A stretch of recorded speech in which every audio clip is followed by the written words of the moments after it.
I drive my car up to the lake as if there's someone to awake. I haven't been to bed for days, I live in a twilight haze. And I set my heart to the setting sun, and I hope that no one else has done it. And the drinks are never far, open up the bar. I miss you every single day, I wait until we'll start your way. I hate the way I'm straight. Yeah. Easiest week. Yeah. It's awesome. So we're all live, so it's all good. Hey, how come you're so busy? Well, we've got a fair bit on today. I'm just Yeah. getting used to this. Oh yeah, Yeah. yeah. So obviously, speak into the microphone. Yeah. Is that clear enough, or I do- can increase or reduce the volume for you. No, that's good. Yep. Is that all right? Yeah. Sweet as. No, I'm off to Queenstown tomorrow until Friday morning. Yep. Doing stuff down there. 5 workshops. In Queenstown. Yeah, all 5 in of them. one day, same workshop, back to back. Yeah. Hour and a half, 5 times. Oh, okay. I'll be sleeping that night. It's almost it becomes a bit of a script, eh? Yeah. I remember doing the market with Sam, with Sammy Bags, and I think I almost drove Sam insane because really? I said the same thing over and over again to every single customer. It was like, But that's the story, right? It doesn't change just that's because you've right. said it a couple of times. No, I Yeah. know. So, she said that she could still hear me saying the same things that night. Yeah, It was yeah. like, oh my lord. But that's how it goes. Alrighty, so now your business is Halo Training. Yeah. And we were just talking about that I was just talking to Milton about that, what Halo stands for, the high altitude, low Opening. opening. Yeah. It's military free fall skydiving. Yep. Is there an opposite to that as well? Like a sort of a, What, like no parachute? Yeah, there's high altitude, low opening, and low altitude, low Yep. opening. oh yeah, Yeah. classic. So, and now with Halo, you're all about, like, tell us what it's about and stuff, because I sort of know, but it's about leadership training, and you're looking at sort of developing leadership skills starting from like the individual, Yep, that's going right. to a group, going to a leader of groups. Yeah. Yeah, Yeah, so the biggest thing for us is we focus on the human side of leadership, yeah, and we specialise in leading others through adversity, and it starts with leading self before you can effectively lead others. oh yeah. And once you've mastered leading yourself, all of your other problems drop away. No, I mean, it becomes easier to lead other people. I'll give you an example.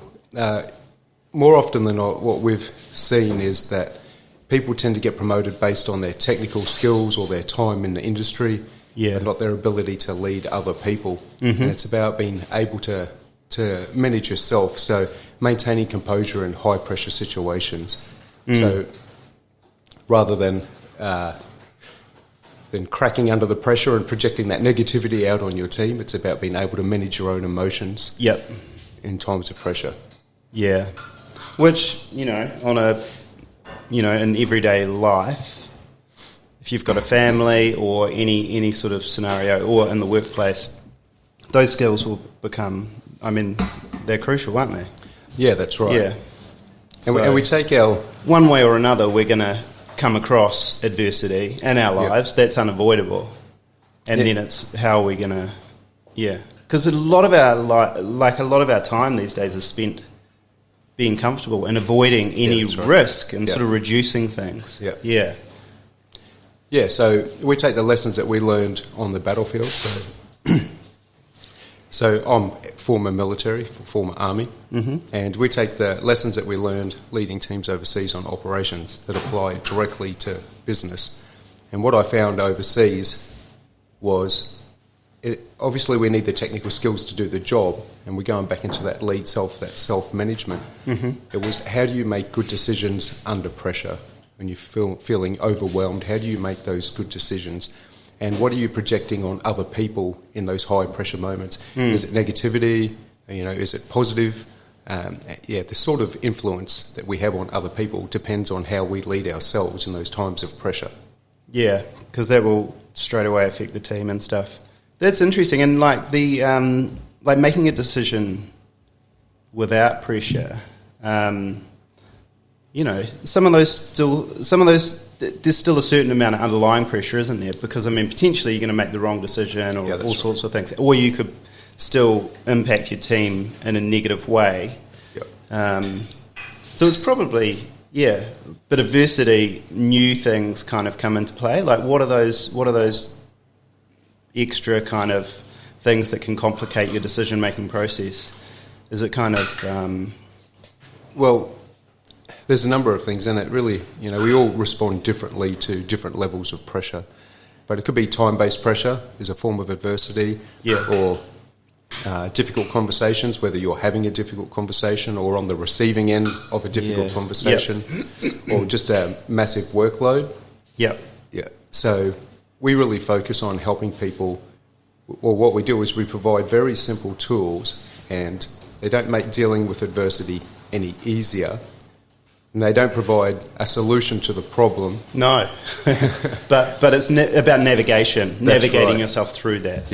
And they don't guarantee, actually the tools that we teach don't even guarantee that you'll come out the other end unscathed. But what they do is they provide a framework, a simple framework that's easy to recall in times of pressure to help guide our thoughts, our attention and our actions in the right place at the right time.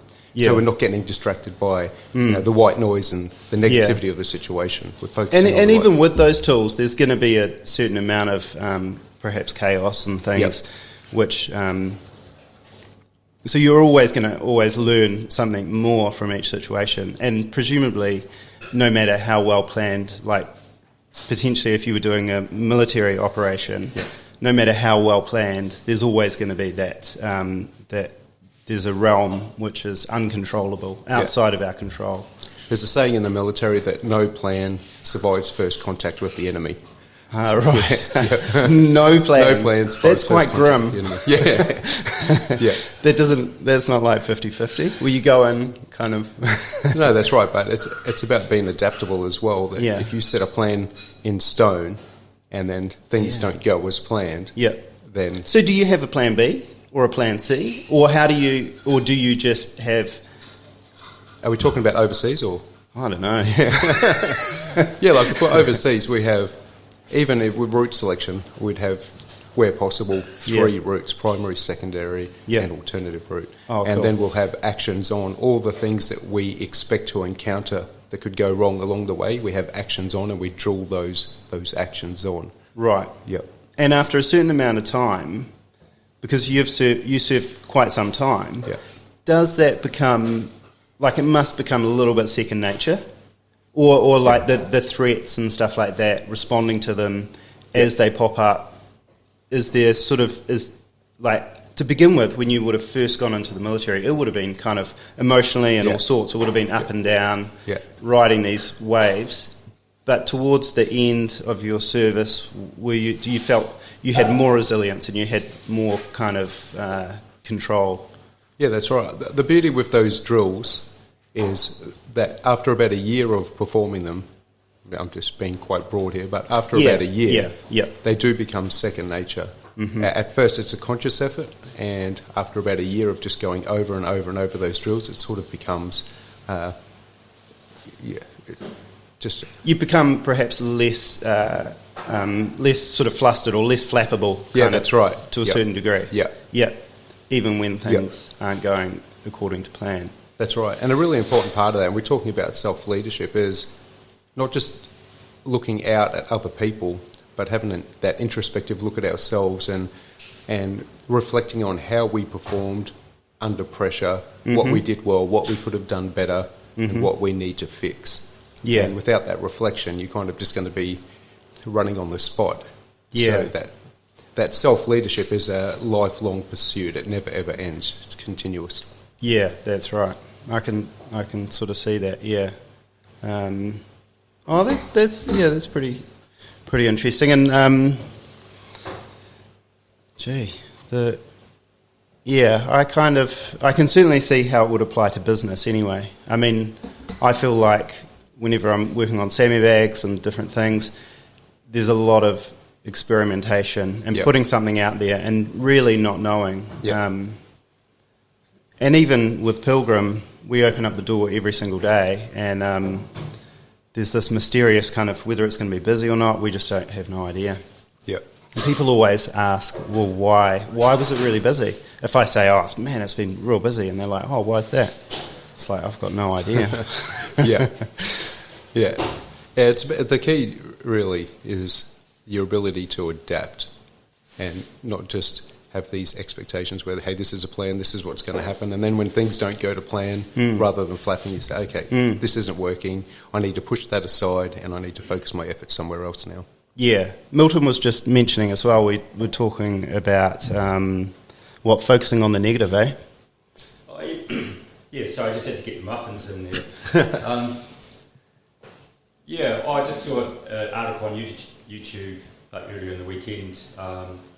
It's an old classic of that if you try and not think of an elephant, you end up thinking of an elephant. So I think they used an example of skiers, downhill skiers, and if you think about don't hit the trees, you're focusing on the negative. Yeah. The mind can't not think of the negative, so you've got to think of where you want to go and focus on that. Obviously, you think about the trees, but I think that's a pretty important thing to know. Yeah, that's right. I mean, it's really important when we're talking about mental toughness is our ability and self-leadership is when we have those negative thoughts, what happens is if we don't replace those, it's okay to have those negative thoughts, we all have them, but the trick is here to replace them as soon as possible with positive thoughts, because if we let those negative thoughts take root, then what tends to happen is we look for reasons that justify quitting or giving up or not continuing. So it's really important that, when you recognise that you've got those negative thoughts, that you replace them as quickly as possible with positive thoughts, so you don't try and justify quitting or giving up. Yeah. I mean, I found that when I was playing golf, like just focusing on the green, man, when I did that, I'd have weeks of it definitely up my game a lot. And I don't know, I kind of like worked out how the mind can't I just didn't know why I'd worked out, but it works. And then the mind goes into sort of more of an upward positive spiral, I suppose. But then the negative comes in, you've got to know how to deal with that. But that's just like an example of us dealing with this sort of stuff just in our everyday life. But with you're taking it to another level, but it's this same sort of foundation. Yeah, that's right. And it's a conscious effort. Still, that's one thing, like the positive self-talk thing for me is it has been and probably will always be a conscious effort, that when I recognise, I would make that conscious effort to replace those negative thoughts with positive thoughts. Some people find it really easy. For me, it's something I've got to chip away at every single day. Yeah, I'd definitely be chipping away at that as well. It's pretty grim sometimes, but I know there's no other way to go about it. Because otherwise, it's definitely my life is a result of where I focus my energy. So that's in a nutshell, really. What do you think about that, Dave? Oh, no, I agree. And sports people definitely, they're totally into that. And it's almost like, I think when they get into that focused and that sort of wavelength and stuff, a lot of those other problems potentially drop away. And they're not so much focused on their technique, which perhaps they did in training quite a lot. And then when the time comes, they are just kind of, relaxing into it. But how does that come into play when you're in such a negative situation? Like, obviously, in the military, you must have come under some enormous pressure and threats. Like, and say a negative thought pops into your head. I mean, how the heck are you going to knock that out of your head? Because you're kind of like, well, that is undeniably a terrible situation. Yeah. And, yeah, you don't Or is it the same thing as the sports person? Is it just kind of like you're in a different mode at that point? That's a good question. Yeah, I think sometimes you do tend to go into a bit of a mode, but there's other times where you just think, oh, this is not a good situation, and you've really got to make that conscious effort. And for me, I just fall back on my drills. Yeah. And so with business and things like that, or like you said in your daily walk, you're sort of having to chip away at it. Yep. Is that in relation to kind of business, like doubts, and is that sort of, I don't know, just personal kind of, what do you call them, kind of self-doubt? Or is it more kind of in a greater scheme of things? I'm not sure what your question is there, Dave. Well, personally, I'll give you an example. I mean, I feel like I'm getting better at making decisions and things. And, you know, for Sammy Bags, we recently bought a new machine from China and spent a whole heap of money. And I kind of did so knowing that there was a risk of it not working at all, that 50-50, and kind of going through phases of kind of panic and self-doubt that I'd made the right decision. And then, you know, it arrived, but you've kind of got to brace yourself and say, well, even if this doesn't work, I had to kind of eliminate that option in order to move to the next one. Yeah. Is that the type of thing you're talking about in business? Like, is that sort of... Yeah, I mean, there's self-doubt and there's consequences as well. But then there's another side to it as well, as if, like what you were just talking about, this machine, you know, what are the consequences if you don't do it as well? Yeah, true. Yeah. Right. Sometimes you've just got to go. And you know, we don't always have the perfect amount of information that we need to make those decisions, or that we would like. So there was another saying I remember from the military, was an 80% plan delivered on time is better than a 100% plan after the fact. It's of little to no use, you know, 100% plan if the situation's already passed. So sometimes if you're at that 80%, you know what, I'm going to execute. Yeah, that's right. I'm a kind of a big believer of that. Yeah. But that has come through probably disappointment and failure. They're the best lessons in life, right? Yeah. You don't learn any better than through failure and our own shortcomings. As long as you've got the ability to reflect on them yourself and to have a true, honest look at yourself. Yeah. They're the best lessons that you can possibly get. So, failure. Oh, yeah. That is a big one. For everyone. Well, it's just totally unavoidable. Yeah. And like, it's ridiculous, isn't it? If you didn't buy that machine, you'd always be wondering, man, I should have got that machine. I wonder what would have happened, you know. But I mean, and going through that process, I don't know, you make yourself stronger somehow. Yeah, that's right. I mean, you either you make the call. If you sit in your comfort zone the whole time, you'll never know failure, but you'll never know success either.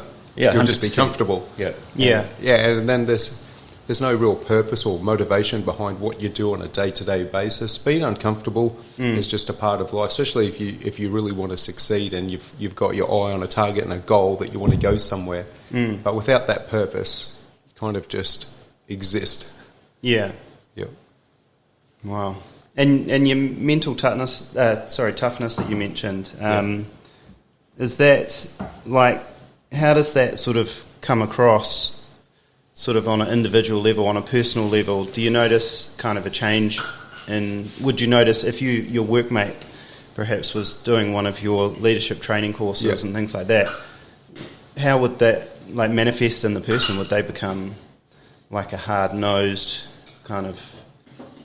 No, not at all. Emotionless kind of person? Yeah. You know, mental toughness isn't about feeling things. It's just about being able to deal with it and navigate it in the moment. Right. It's not about feeling things. No, it's absolutely, you know, for example, a lot of people look at soldiers as machines, like these emotionless machines that just follow orders blindly regardless, but it's really not like that. No. You still feel fear. Yeah. You still feel uneasy about things, and you still, if things don't go to plan, it still has that impact. usually for me it's a negative impact, failure. Yeah. And I've got to go through that conversion phase and say, well, hang on a second, what's the silver lining here? But yeah, it's mental toughness isn't about not feeling anything. It's just really about being able to maintain composure and focus, again, our thoughts, our attention and our actions in the right place at the right time. Yeah. And it's noticeable, like I think it's, like I'm aware that I'm making progress in that area as far as business goes. Like I do feel like I've actually achieved some, like moved on from old habits or something like that. So it's noticeable. Well, that's really important to be able to move on, right, and each day strive to be better than we were the day before. Yeah. Oh, for sure.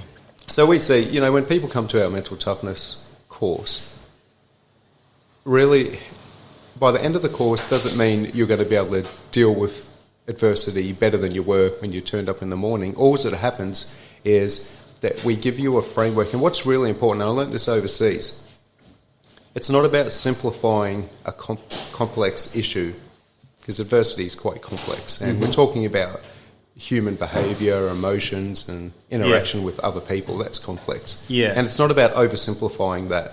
What these tools are designed to do is to give us a framework so that when we start to feel the pressure, we can call these really simple tools. So we teach things like the 4 pillars of mental toughness. There's lots of different versions of these, and we've got ours throughout the military. But we've got ours. And when you've got that framework that's really easy to recall in times of pressure, it helps you focus your thoughts and your attention where they need to be, rather than, when you feel like you're just going into a flat spin when you're feeling that pressure and you just don't know what to do. And it's really easy to get bogged down in the negativity and focus your thoughts and your attention in the wrong place.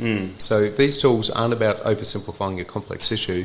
It's just about having a framework that we can call on very easily in times of pressure to help guide us in the right direction, so that we can continue moving forward towards the objective, or at the very least, a better outcome. Yeah, so the scenario is almost, it's interchangeable, kind of. Yeah, whether it's a small thing or whether it's quite a large thing. Yeah, some people, they might be about to get up and speak in front of, 50, 100 people, and it's really challenging for them. Or they might be about to let somebody go at work, or they've made a mistake and they're being held accountable for their actions. See, this is all different forms of adversity, and like I said, these tools don't make it easier to deal with. All it does is helps focus our thoughts in the right place. Yeah. So that we can continue moving forward. And how long have you been doing the course? Like how many you've got a few case studies sort of under your belt now? Yeah, I'm not actually sure how many courses we've done. We've always implemented these tools in other programs that we've done. It's only been in the last 6 months and it was through request from clients that we had a standalone mental toughness type program that we just focused on that solely. Wow. Yeah. And that sort of ties into mental, like wellness in the business and things like that, at a time where there is an enormous explosion of sort of so-called mental health issues and things like that surrounding it. The government's chucking more money at trying to stem, issues, and I don't know. But I mean, it's definitely something that, I don't know, maybe we haven't focused on it that much. Maybe we've sort of been focusing on our productivity or a number of other factors like, the bottom line and all that type of thing. Something that I've seen is that when we talk about leaders, because a lot of the people that come through our program are already in leadership positions, and what I've started to see is that it appears that they feel like they can't be vulnerable in front of their teams, and they have to be this rock that never goes wrong, and that they're dealing with everybody else's problems, so they can't afford to look after themselves because they're responsible for everybody else. And it's really important that we take the time to look after ourselves as well, because if we don't take care of ourselves, and how are we going to take care of other people? It comes back to that same model: lead self before we can lead others. But I have seen that there's a number of leaders that I've encountered that put so much effort on everybody else that they're neglecting themselves, and they're starting to feel the effects. And there's also in certain industries where those A-type personalities exist, where it's not manly. If we talk about men, for example, it's not manly to talk about your feelings or to ask for help. Right. And there's this negative stigma attached with mental wellness. Yeah. Yeah. And it's really important. It's like mental weakness. Yeah, that's right. And it's really important that that organisations do everything they can to try and get rid of that stigma, because it's of no use to anybody. It doesn't help the person. It doesn't help other people on the team. Wow. Yeah. That goes back to the old John Kerwin and the anti-depression that began in the 1990s, I think, and allowing people to become more vulnerable, just a bit more whole as a human being. Yep. Yeah, I think there's an authenticity and genuineness about it, which is attractive when you meet people who are like that, because they're comfortable. If someone comes across as very defensive or very this is how it goes, this is my way or the highway, or we've been doing it like this for 100 years, we're going to continue doing it. But if you get someone who's really relaxed in their approach and they have a different way, there's just a confidence, and they know, it must make a massive difference. But you can see in those people that bottle it all up inside, you can see the stress fractures starting to appear from the outside, and they may not be aware of it either. Yeah, true. And then what happens is, if you look at it from a different perspective, say we were looking at a leader who bottled everything up inside, never showed their vulnerabilities, made out that they were always good to go, and then you start to see the effects, lack of sleep, their temper starts to get a bit short, and they start to project out all of that stuff that they're bottling out subconsciously, and then you start to question that person's ability to lead you through any more pressure. Yeah. So it's actually of no help for anybody. You're doing the team a disservice by thinking that, you don't have to look after yourself, or that, especially in those A-type personality type industries where, this is where the men work, and if you can't deal with it, then go and get a job somewhere else, So, it's really important that we be able to change that stigma and really put a lot of emphasis on self-development. Did that type of thing come out in the military quite a lot? Was there, as far as personality types? Yeah. Because when you see the Hollywood films, right, there's the weedy guy who's kind of, and then there's the nerd, the jock, this, that, and the other. They kind of put this together. Yeah. Is that sort of something that kind of naturally occurs in actual real life, or just not at all? No, it kind of does happen. And when I first joined, it was a different army. Yeah. It was a peacetime army, and there was definitely, I'm just speaking from my own experience, so let's just assume that it's the same for everyone else. Yeah. But from my own experience, how I felt, it was kind of like a lead by fear attitude at the time. Right. We're talking in the mid-90s when I joined. Yeah. And wow. Yeah. Lead by fear. Yeah, it sort of was that unspoken, attitude. Unspoken, that's right. It wasn't written. So, they were putting down from the big office, but I feel that when things started to change with East Timor in 1999, and people started to experience failure, and it's one thing to portray yourself a certain way in peacetime and training exercises, but when you go overseas and it's real, sometimes some of these A-type personalities, those real negative types, started to fail for the first time when it counted the most, and you can't hide from that. Do you think there was different countries sort of experience that, and different cultures? Was that just like an Australian thing? Were they at that point in their military sort of history where that was happening, or was it? Is that just sort of across? I don't know. I can only talk from my own observations, but I feel that we're all pretty much the same at that point. Yeah. And I think, again, from about 1999, 2000, moving on, it started to change. Right. I remember when I first joined, for example, soldiers did not do Pilates or yoga or anything like this. And I remember seeing, it was overseas in Iraq, this guy, had a lot of influence and a lot of respect from everybody. He was just a really, really good operator. He was a former Special Forces guy, German Special Forces guy. And every day he would be doing yoga and Pilates. And he was like 10 years ahead of everybody else in that sense. Yeah. And I remember looking at this guy going, hey, you know what? He's a little bit different. So I started talking to him about, why are you doing this stuff? And he says everything.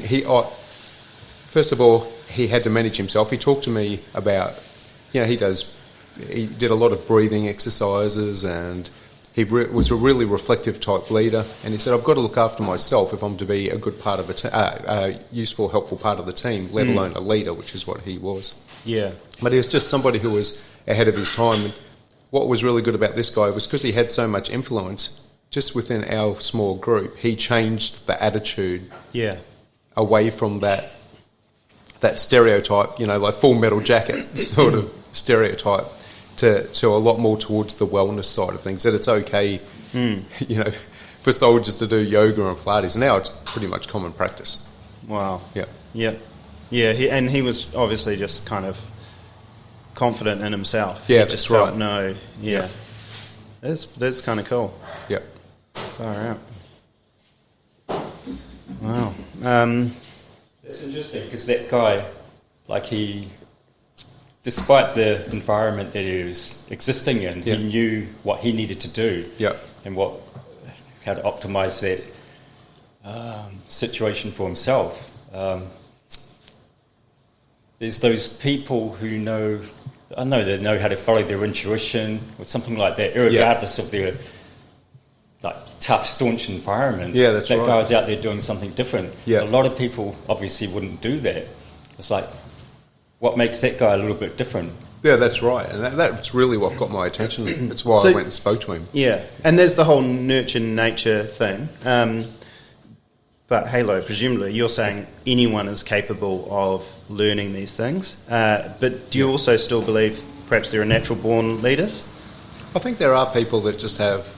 when I look at leadership, I see it two different ways. There's management and leadership. And management is like those technical skills and the policies and the process. Mm-hmm. But then there's the leadership, leading people. And some people just naturally interact better with other people. Oh, yeah. So that there are those. But I also feel very strongly that anybody can become a better leader.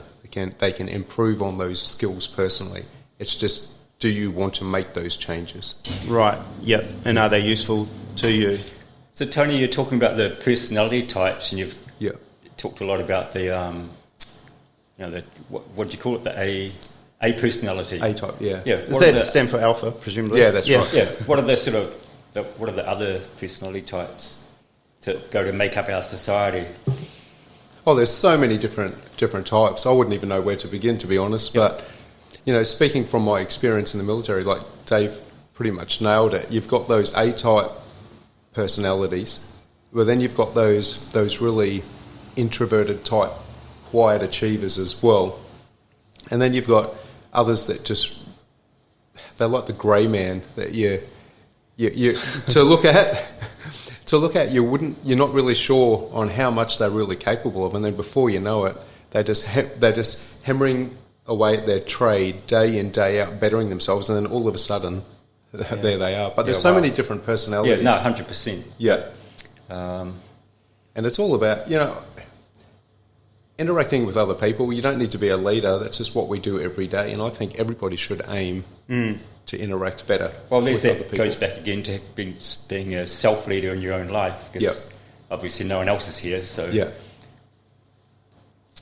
It's important also to focus on the fact that we can't really control other people's behaviour and attitudes, and everybody's their own person, and a lot of people put a lot of time and effort focusing on these negative points of other people. How to change them. Yeah, how to change them. How can I change such and such in my team to... Yeah, that's right. Yeah. And we can influence other people, like provide positive influence and role model and so forth. Mm-hmm. But what I've seen quite a lot where people really focus on that, but not so much on themselves, that they can judge other people, but not themselves. And they look at all that they tend to look for the negative aspects of other people, but they don't see their own. Nice deflection, right? Yeah. A lot of this stuff seems to be, I mean, these are like old understandings. It's like, take care of your own house before you start. Yeah, that's right. And it's like, to apply this stuff in the world. Yeah. It's like, oh, is that what that old koan means? Yeah, that's right. And so forth. So it's like universal wisdom that we're talking about here. Yeah. Just put into it so everyday situations. Yeah. Yeah. Yeah, it's really... And, you know, another thing that I've seen in that regard is that something that's we've really got to look out for is our ego, getting confident, because if we've had a track record of success, a lot of success, then we tend to feel like we're bulletproof. Yeah. And that's when things can go really wrong. You start to just look at yourself. That's where that ego can really come into play, really negative impact on other people and also on yourself. I've seen people take risks, really unnecessary risks, because they've had so much success in the past. I remember a guy overseas. He was quite a good leader, and he had a lot of success on his tasks. He always come out the other end better than what he went in. But after a while, you started to see a difference. The ego started to become really obvious to other people, and he started making really poor decisions, thinking that he would always make the right decision. Wow. Yeah, so it's really important. And you know what a true friend is, or even a peer, and sometimes from the people that work for you, is you really want those people to come up, excuse me, and to say, hey, I want to talk to you about what happened today, because if that just keeps going, things can go terribly wrong. That's true. Yeah. I'm terrible at what do you call that? I wouldn't call it conflict, but just I don't know. But yeah, that's a difficult one. Yeah, I reckon, because it can come in through ways. I find it unusual. Like, you don't hear like surgeons who are performing cancer, saving people's lives, going, man, I did 12 surgeries today or whatever and saved all these people. Flipping awesome. Like this. You don't hear that very often, but sometimes you do hear that with people who just ordinary, regular people who are kind of blowing their own trumpet a little bit, just on a small level, and you're kind of like, wow, where did that come from? And to potentially have to pull that up in a team environment, well, I don't know, would you or not? Would you not? Would you wait for it to develop a little bit further than that, I suppose? Wait until some mistakes get made? No, me personally, I wouldn't wait. I had a team leader who was in Iraq, and he did something really interesting. After each mission, we tend to call it a task these days, but after each task at the end of the day, we'd have a debrief. And what he would do is he would stand up in front of the team. So we've got a team of typically, say, 26. All right. He'd stand up in front of the team and say, okay, guys, this is what today's task was. This is how it unfolded. And what I realised was this is something that I did wrong today. And had I not have done this, this wouldn't have happened to you guys. So what I'm going to do is I'm going to work on that so that you guys don't have to deal with this, with my mistakes into the future. Mm-hmm. And what was really interesting about this guy was because he did that, and then he'd go silent for the rest of the debrief. He'd facilitate it, but his personal input wouldn't come into it. And he created this environment of psychological safety where rather than everybody playing the blame game saying, oh, David, you did this, and if you never did that, people within 2 or 3 days of this guy turning up would start saying, yeah, well, if I hadn't have done this, this wouldn't have happened. So instead of playing the blame game, everybody felt safe without the fear of being punished or ridiculed for making mistakes, to stand up, own their mistakes, and then say what they were going to do to make sure that it didn't happen again. And because he developed that psychological safety, and he did it so quickly and so easily, just by showing, hey, I'm in charge, but I made some mistakes today. Yeah. And what happened was you could go up to the guy. I remember one day we were just training. It was a Friday. We were doing a bit of training, And I noticed that he did something that was outside of the drills, and I just walked up to him and said, "Hey man, I noticed you did this today." He goes, "Oh really? What part?" And he really wanted to know what he did wrong. He said, "Hey, Yeah. I'm sorry, let's run this drill again to make sure that I get it right." Yeah. So if you can develop that psychological safety within your team, that's when those Trust. people, and that trust. And not only, the team will hold not only each other accountable, but they'll hold themselves accountable. And it seems like a bit of a pipe dream on the surface, but after seeing this guy in action, it was actually so easy to implement, and the results came so quickly. Yeah. But So it was his self-reflection being kind of, and then immediately the team, they witnessed the self-reflection of his, Yeah. and then they took it on themselves, like within... it was about short period 3 of time. days. So a debrief every day. So he comes into the team, the new guy, the new leader, and he was brand new. Nobody knew him. Yeah, that's... And he just did that. And it was probably, I'm just going by memory, by about day 3, everybody just started saying, well, this is what I could have done better. Yeah, yeah. And it just completely changed everything. So this guy came in, you haven't seen him before, and he's got this new leadership style. Yeah. Yeah. And everyone's like, whoa. Yeah, that's right. And it works. And especially when we're talking about, those A-type industries, Yes, yeah. somebody like him coming in, it was quite, who's this guy? What? He's talking about failure? And then everybody just naturally moved in that direction, the same direction as him. And the blame game, every now and then someone would say something, and he had zero tolerance for that. If somebody pointed the finger at somebody else, he'd go, okay, so what was your role in this? I wonder if he had leadership. I wonder where he learnt that.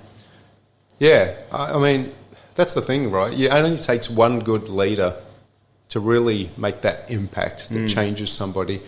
I remember when I was in the army, there was a commanding officer. So he was in charge, the battalion commander, so in charge of about 1,000 soldiers. And the majority of that battalion were privates, and I was a private.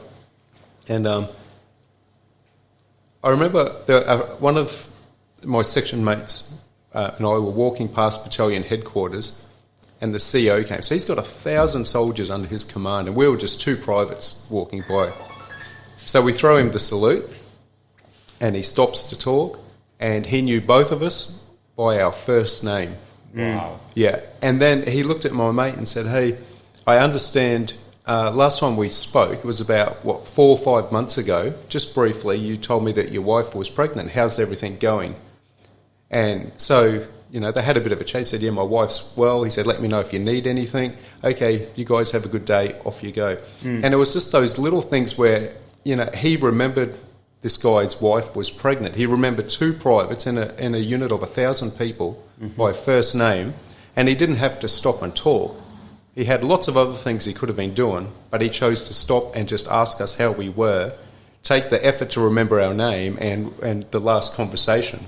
And, those sort of leaders, that was, for me, that's about almost 22 years ago, and I still remember the impact that had. Yeah. So that leader and the other one, they're acutely aware of how their relationship with the team matters, and also that the team is vitally important to the success of whatever objective they have. Yeah. Yeah, and That's right. having that awareness, and sort of in a kind of a humble kind of way, and not in a sort of a forceful way, it makes all the difference.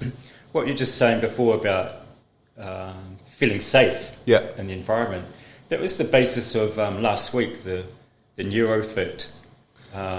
Rico? Yeah, Rico, with our guest last week. He's talking about cognitive development. Yeah. But he'd been depressed for like a year or something like that. And he didn't know what to do, and he tried all sorts of things. But eventually he worked out how to get himself out of it. Yeah. But one of the key things, probably the basis of his whole philosophy, was that you need to feel safe. And I just see these things come up again and again in different areas. Yeah. It's like, there's that safety thing again. You Yeah. need to feel safe in your environment. You need to feel safe to stuff things up and then go, whoa, no. And just talk back and forth, and you can sort of move yourself to a new level. I mean, nobody executes their duties flawlessly. And it's simply not realistic to think that anybody possibly could. No, that's right. Yeah, and it's absurd to think it. Yeah, that's in actual fact. One step further, yeah. But when leaders try and hide their shortfalls or their mistakes from people, Yeah. that doesn't go unnoticed. No, it definitely doesn't. No. Yeah, and if you just stand up and say, hey, you know what, this is what I did wrong. And it must be so stressful carrying all this. It's like this brittle energy around. Yeah, that's right. Man, it's terrible. Yeah. And in some respects, like the whole self-leadership thing, we're all doing that to a certain degree. We are all kind of fighting our own fights on the different fronts. And there's that sort of, there's that kind of niggling feeling in the back of your mind, the old whack-a-mole, like deal with something here and it potentially will pop up here. But most of the time, all of the moles are down. Yeah. Nothing to be done. And another thing about this teams and trust, it's got to be genuine. And I hear the word empathy being thrown around so much these days. Is that right? But it's almost like people just like to say it. Yeah. And, I've... No, you're right. I mean, rather and than that's exercise the it. power of words. I mean, that's an age-old problem, isn't it? Yeah, and I remember when I was in Iraq, we were on a task and we had to go to a women's prison. And we went inside. Well, I went inside. It was just myself, my interpreter. And when we walked through the door, I noticed there was a little girl about 5 or 6 years old in the prison behind bars. Yeah. And I said to the interpreter, hey, what's that little girl doing in here? Yeah. And the story that I was told, he went and spoke to the guards and they said, so his mother was arrested for whatever reason. That's probably another story on its own. And there was no other family that could take the little girl, no family members that could take the daughter. So she went to prison as well. And by memory, I think she could stay there till she was like 9 or 12 or something, but then she had to leave. And I remember looking at the time going, you know what, I've got a few minutes spare. So what I did is I asked if I could go and talk to this little girl. And she was quite afraid of me. First of all, I was a foreigner in uniform with weapons. And, prison on its own breeds a certain... Oh, yeah. You're going to be pretty defensive. Yeah, that's right. So I was just speaking to her. I had some chocolate in my gear. I offered her some chocolate, gave her some water. And she started to talk to me a little bit. And I just talked about, what are you doing today? I saw that she had some colouring in stuff behind her and, you've been colouring in. And I just asked her about herself. And this is where I really found how much influence you can have on somebody. So this little girl, she was clearly cautious and a little bit afraid when I first walked in. And I only spoke to her for about maybe 10 minutes. And I asked her, hey, would it be all right if I get a photo with you? And she said... Oh, wow. Yeah, she nodded her head. Yeah. And the guard said it was okay. So I'm standing there. It was the interpreter, myself, and then this little girl. And I remember just waiting for the photo to be taken, and I felt this little hand grab my hand. And I thought... So I took the photo, and I, said, thanks a lot, really nice to meet you. Off I went about the job. And when we went back to the compound that night, I was thinking about it, reflecting on, this little girl had such a terrible life. I'm sure that she didn't view males in a very positive light at all. She was in a war-torn country, in prison in a war-torn country, and all I did was take the time to talk to her and ask her about herself. Yeah. And she ended up choosing to hold my hand in the photo. For the photo. Yeah, that's right. And, empathy's... I think people misunderstand it. First, they misunderstand the power. It's got to be genuine is one. Yeah. And the second thing is, it doesn't... people think, you can't really be empathetic because that means you agree with the other person. But it's not about agreeing with them. It's just simply placing yourself in their shoes and seeing it from their perspective. You don't have to agree with it. Yeah. But it's really important that you can put yourself in their shoes. And, just by exercising a little bit of empathy can have so much positive influence on other people. And it also made me feel good that day too, she had a terrible life. And for 10 minutes, it was her life was just that little bit better just for 10 minutes, and it cost me nothing. just to be genuinely interested in her. And it makes me feel good hearing that story. Yeah. Makes me tear up a bit. I feel like maybe you came in here trying to... I wonder what she's up to now. Yeah, that's right. I often think about that. I never saw her again, unfortunately. Like, I never went back there, but yeah. Man. But, there's so much that we can do. Leadership's not just about having the technical skills or those, the years in the industry. It's amazing how people think, if we look at it from a trades perspective, oh, Jono's great on the tools. He's been with the company for 7 years. It's time he got his own team. He'll be a great leader. Based on what? Yeah. It's just as important. That's probably like a third of what comes with leading other people. So, it's those human skills. And one of the most important part of being able to interact with other people is being able to look at yourself internally and be honest with what you see. So it's about seeing the other person and seeing where they can go, even though they might not know it themselves. Yeah, that's right. And I guess everybody's got that potential. Yeah. Yeah, looking at the common kind of commonalities that we share, and not judging people on perhaps their ideas, but just sort of accepting them as a person, not as a group of ideologies or something that is there to be kind of fought. Yeah, but it's sort of a relationship. Rico touched upon the whole, the journey and the destination, and with leadership, surely, it's about the journey. I mean, the destination is sort of, well, it's always moving anyway. So what is the destination, right? Where does it end? Yeah. The destination for you, Tony, is breakfast. This morning. I'll give you the menu. Beauty. Hey, also quickly, just before we kind of wrap up, we've got, 10, 15. You're thinking of doing a course relating to terrorism. Yeah, we have been thinking about that. I mean... In little old Christchurch, where... about 3 or 4 years ago, we floated this idea, and it didn't really get well received from the business community. It didn't? No, it didn't. No. The most common feedback we would get about the idea was, oh, you know what, down here in New Zealand, we're pretty safe. That sort of thing doesn't really happen down here. No, yeah. And then after it has, on a couple of occasions... It's remarkable how attitudes change. Yeah, but the funny thing is, it hasn't really changed that much. People don't see that we should really know a little bit more about this because it affects all of us all the time. You look at what's happened in the shopping centres, for example, those knife attacks, one in Dunedin, one in Auckland. Those things just happen. What happened here in Christchurch? Yeah, I remember after what happened here in Christchurch, that I don't think a number of people were aware. It's like, man, this stuff can happen anywhere. There could be some lone... Yeah, that's right. Lone attacker anywhere. I remember just walking around thinking, what would I do now if that happened and that sort of thing. I'm sure I weren't the only one. So, yeah, man, that can definitely happen here any time. Yeah, well, we're thinking of putting this out, but it's either people don't see the need or they're afraid to look at something because it's such a negative... Yeah.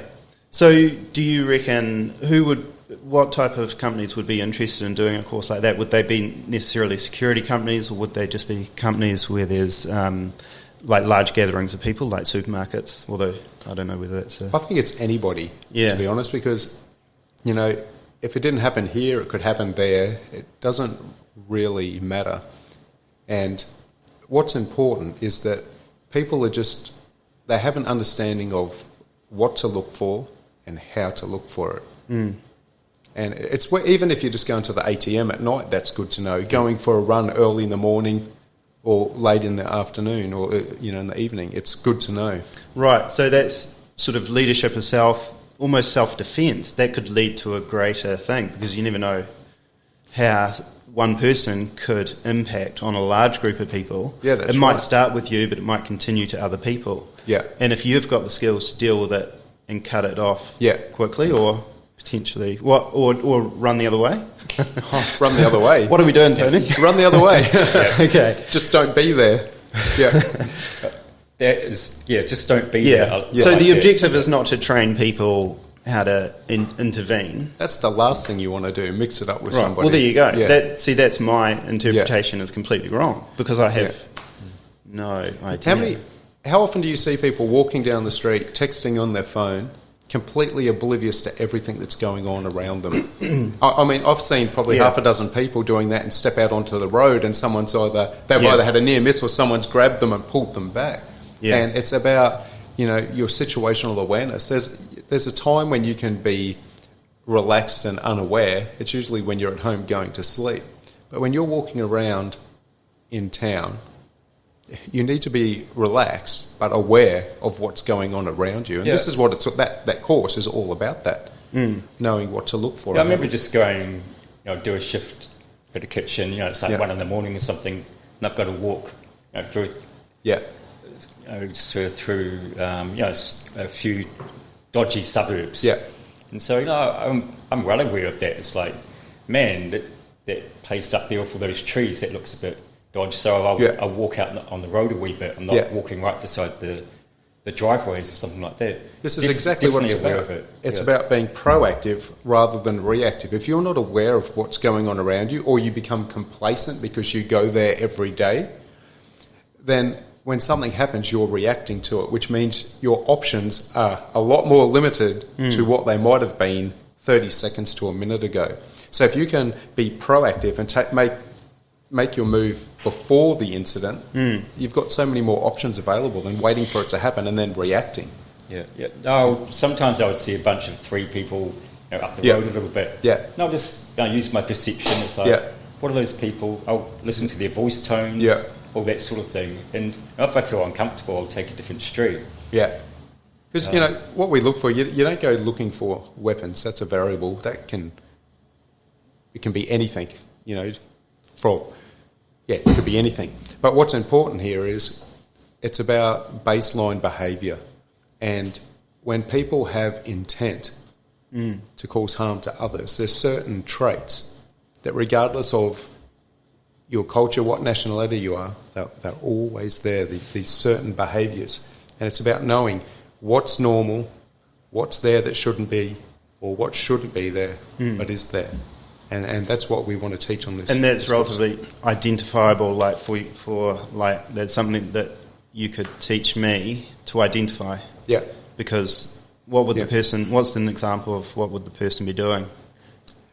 Well, you've got to put the behaviour in context of the environment. Right. So Yeah. It's like the old togs. I'm thinking of the undie. You might not have seen those ads on TV. Does it go like togs on the beach, and then it's like undies as soon as you leave, you're a certain distance away from the beach. Yeah, that's right. And I've not seen that ad, but How does that tie in there, Dave? It's context. So with the environment. in one place it's totally acceptable to be wearing next to nothing. Yeah, in that's another right. context, it's not. And you're saying people don't want to focus on that negativity. They don't want to think, man, there's some like evil stuff in the world, and there's like evil stuff right here in this city right now. Yeah, or they don't see it as a priority. In fact, it's not just that. Even leadership is. So many people look at leadership as a nice to have, not a need to have. But your ability to lead people is the most important thing. If you've got a team that actually get the job done, it's the most important thing. But it's the same for this, like terrorism awareness is. The attitude is it sounds great, but that's not where we're focusing our efforts right now. No, until something happens, right? And then yeah. That's interesting. I mean, I also see the tie-in of the vulnerability, like walking through town or being in any situation, being aware of your vulnerability and not thinking that you're bulletproof or whatever. Yeah, that's right. So that kind of goes hand in hand as well with the leadership thing. Yeah. But not overstating it, obviously. You don't want to be like fear. You don't want to allow fear to come in. But have a comfortable, relaxed kind of attitude. It's really about just situational awareness and being able to make a decision before the event, being proactive rather than having to react to the event. Yeah. Because once it's happened, you're reacting to what has happened. Yeah. If you can be proactive, you can make decisions, make choices before it occurs. And that's something you've done in Yeah. the military, right? Yeah, that's right. Yeah. Yeah. Yeah. On probably a day-to-day basis. Yeah. Yeah. You know, I remember we were on one task. It was in Iraq, in central Baghdad, and something just didn't feel right. And as we roll into this area, it's normally quite a lot of people getting about. And there wasn't as many people this day. It looked just a little bit too quiet. So we made the decision. Well, I made the decision. It was my team that we're going to take a left here and take another route, and nothing happened. But, you know, I'm not saying something was going to happen or it wasn't going to happen, but it could have happened. Yeah. But the choices are so much more limited after the fact, right? Now I'm committed to whatever's going on, and it's, you know, it could go either way. But because I had the opportunity to make a decision, because I saw, hey, you know what, this is not... And that whole situation where it just doesn't feel right. I mean, we're feeling that way for a reason. Yeah, that's right. There's information coming in that I'm not consciously aware of. Yeah. And it's giving me a visceral feeling, and it's tightening my guts or whatever. It's like, that happens for a reason. So it's probably a good idea to trust in that, whether, a bad situation results of that or not. It's so many people I've talked to who listen to their instincts and it saved them. Yeah. It's like, always listen to your instincts. Yeah, that's right. Always. Yeah, it's so important. And yeah, it's just interesting. The attitude towards it is so, look, that's a nice to have, not a need to have. But, you know, anything can happen to anybody at any time, whether you're going to the ATM, you know, you're in the wrong place at the wrong time, like in those shopping centres or something like that. And I'm not saying that this would even change what's going to happen, but it could be the difference between a better outcome. Yeah. Yep. Yeah, that's right. Yeah, even dealing with sort of rough types of people around here, it's like, you have to like assess, what is that person up to, what are they doing, how do I interact with that guy? You know, you obviously don't want to be aggressive or anything like that. You have to be like soft. Yeah. You know, normally they'll respond back in kind, but I've seen people do it the wrong way, and it changes just like that. It's pretty nasty. How often have you seen somebody in town here in Christchurch where I've seen it a number of times, where there's someone who's acting quite unpredictable. Most people see that person but continue moving in the same direction 100% towards, and they're even looking at that person, and it's like, and those people like that, they don't like you looking in their eyes. Yeah, that's right. And the easiest thing to do is, that behaviour is outside of the baseline behaviour for where I am right now. So right now I've got an option. I can continue walking forward, or I can just cross the street and go a different way. Yeah, and the chances of something going wrong is so much less than what it was if I keep moving forward. Yeah. But you see it all the time. But that takes the ability, like that takes the guy doing the yoga in the middle of the army or whatever, where it's sort of, and being confident in doing that, and not sort of thinking that it's a form of weakness or something like that. Yeah, I guess that. But in actual fact, it's a strength. I guess that confidence, like that guy doing the yoga, he's like stilling his mind or whatever. So that must allow your perception to increase. Like if I'm walking through town and I'm all flustered, I'm not going to see things in as sharp a way as... I never saw that guy flat. I never saw him lose composure, ever. And I worked very closely with this guy for him personally, about a year. And I've never seen him lose composure.